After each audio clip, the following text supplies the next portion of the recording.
गाल टेस्ट के तीसरे दिन क्या हुआ। मैं हूं अथर जी और आप देख रहे हैं अथर जी स्पोर्ट्स। कप्तान बाबर आजम को एक जानिब इस बात की खुशी ज़रूर थी कि पाकिस्तानी स्पिनर मोहम्मद नवाज़ और यासिर शाह को विकेट मिल रही थी, लेकिन दूसरी जानिब ये खदशात भी सर उभार चुके थे कि श्रीलंकन की मजमूई बरतरी 300 से ज़्यादा की हो चुकी थी और इस स्पिन फ्रेंडली विकेट पर चौथी इनिंग्स खेलना बच्चों का खेल नहीं। श्रीलंका ने दूसरी इनिंग 36 रन एक खिलाड़ी आउट पर शुरू की तो नाइट वॉचमैन कासन रजीता की विकेट पाकिस्तानी टीम को जल्द मिल गई, लेकिन इसके बाद ओशाद फर्नांडो और कोसाल मेंडस की शराकत में बनने वाले 91 रन्स मेज़बान टीम के लिए बड़ी अहमियत रखते हैं। इन दोनों को लेग स्पिनर यासिर शाह ने आउट किया, लेकिन दोनों बिलतरतीब 64 और 76 रन्स बनाकर अपना काम कर गए। दूसरी जानिब लेफ्ट आर्म स्पिनर मोहम्मद नवाज़ पहली बार इनिंग्स में 5 विकेट हासिल करने में कामयाब हुए, लेकिन दिनेश चंदीमल पाकिस्तानी बॉलर्स के हाथ ना आए और पहली इनिंग्स की तरह इस मरतबा भी अपनी टीम के लिए 86 रन्स नॉट आउट की शक्ल में गैर मामूली अहमियत की हामिल इनिंग्स खेल गए। श्रीलंका ने तीसरे दिन खेल का अख्ताम 329 रन्स 9 खिलाड़ी आउट पर किया तो इसकी मजमूई बरतरी 333 रन्स की हो चुकी है। गाल टेस्ट इस वक्त जिस मोड़ पर आ चुका है, इसमें दोनों टीमें अपना ट्रम्प कार्ड की तरफ देख रही हैं। पाकिस्तानी टीम के लिए जाहिर है मैच जीतना या बचाने की वाहिद उम्मीद बाबर आजम से वाबस्ता है, जिन्हें पहली इनिंग से भी कहीं ज़्यादा तवील बैटिंग करनी होगी। श्रीलंका की टीम गाल में लगातार दूसरा टेस्ट जीतने के लिए अपने लेफ्ट आर्म प्रात जयसूर्या की तरफ देख रही है, जो पहली इनिंग्स में 5 विकेटें हासिल कर चुके हैं और जिन्होंने गाल में ऑस्ट्रेलिया के खिलाफ दूसरे टेस्ट में अपने टेस्ट करियर का आगाज़ 12 विकेटों के शानदार कारकर्दगी के साथ करते हुए श्रीलंका को इनिंग्स के वाज़ेह फ़र्क से कामयाबी दिलाई थी। पाकिस्तानी टीम को ये टेस्ट जीतने के लिए इस मैच से हौसला लेना होगा जो इसने 7 साल कबल पाली के लिए टेस्ट में दिखाया था और यूनुस खान और शान मसूद की सेंचुरियों की मदद से 377 रन्स का हदफ अबूर किया था। यूनुस खान रिटायर हो चुके हैं और शान मसूद गाल टेस्ट में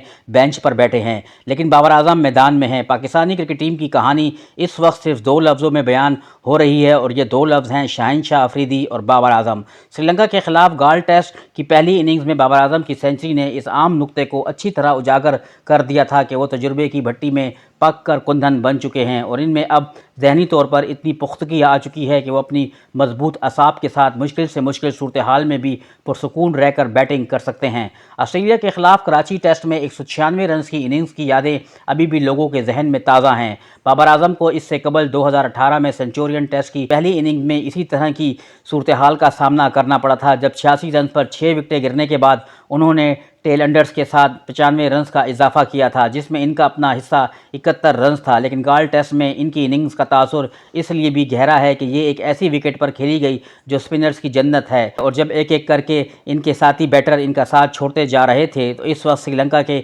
222 रन्स तक पहुंचना भी मुश्किल नज़र आ रहा था। बाबर आजम का अपना स्कोर इस वक्त 55 रन था जब हसन अली की शक्ल में नवी विकेट गिरी थी। इसका मतलब ये है कि उन्होंने नसीम शाह के साथ आखिरी विकेट की शराकत में 70 रन्स का इजाफा किया, जिसमें इनका अपना हिस्सा 64 रन्स का था। बाबर आजम की इस इनिंग्स में नौजवान फास्ट बॉलर नसीम शाह का जिक्र न करना ज़्यादती होगी, जिन्होंने 120 मिनट क्रीज पर एतमाद से गुजारते हुए 52 गेंदें खेली और अपने कप्तान को सेंचुरी बनाने का मौका फराहम किया और मेज़बान टीम सिर्फ 4 रन्स की बढ़तरी हासिल करने में कामयाब हो सकी। गाल टेस्ट में बाबर आजम की सेंचुरी इस नौयत की अगरचे पहली इनिंग्स नहीं है जिसमें किसी बैटर ने अपने सामने गिरती हुई विकेटों के बावजूद टेलेंडर्स के साथ मुकाबला जारी रखा हो। माजी में ऐसी कई मिसालें मौजूद हैं, लेकिन बाबर आजम समेत ऐसी तमाम इनिंग्स दूसरे बैटर्स को ये पैगाम ज़रूर देती हैं कि मुकाबला इसी वक्त हो सकता है जब तक आखिरी विकेट बाकी है। बाबर आजम ने गाल टेस्ट में बैटिंग कर रहे थे तो एक और पाकिस्तानी कप्तान आसिफ इकबाल फौरी तौर पर याद आ गए,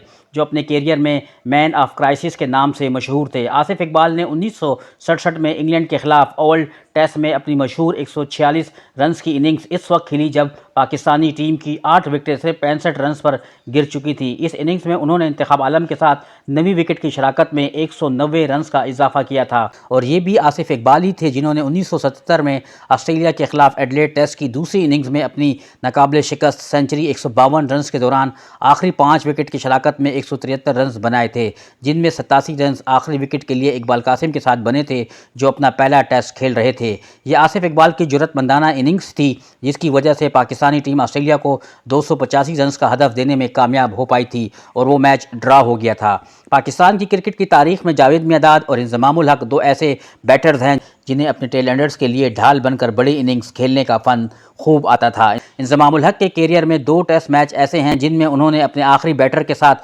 बैटिंग करते हुए पाकिस्तान को जीत से हमकिनार किया था। 1994 में ऑस्ट्रेलिया के खिलाफ कराची टेस्ट में मुश्ताक अहमद के साथ आखिरी विकेट की शराकत में कीमती 57 रन बनाकर और वो 1 विकेट की ड्रामाई जीत का अहम किरदार बने थे। 2003 में बांग्लादेश के खिलाफ मुल्तान टेस्ट में सूरत हाल कराची से ज़्यादा ख़राब थी। जब पाकिस्तानी टीम की 7वीं विकेट 164 रन पर गिरी तो जीत अभी भी 97 रन दूर थी। ऐसे में इंजमाम उल हक ने अपने टेलेंडर्स शब्बीर अहमद, उमर गुल और यासिर अली के साथ मुकाबला करते हुए नाकाबिले शिकस्त 138 रन के जरिए पाकिस्तानी टीम को 1 विकेट से फतह दिलाई थी। बाबर आजम जब भी टेस्ट मैच में बड़ी इनिंग्स खेलते हैं तो सबसे ज़्यादा खुशी पाकिस्तानी क्रिकेट टीम के साबिक कोच मिकी आर्थर को होती होगी, क्योंकि वही एक ऐसे शख्स थे जिन्होंने ऐसे वक्त में जब क्रिकेट के पंडित बाबर आजम की टेस्ट टीम में मौजूदगी पर सवालात उठाते थे तो उन्होंने इस वक्त एतमाद का वोट बाबर आजम के हक में दे दिया था। इनका टैलेंट सिर्फ महदूद ओवर्स की क्रिकेट तक ही महदूद नहीं है, बल्कि वो लामहदूद टैलेंट के मालिक हैं।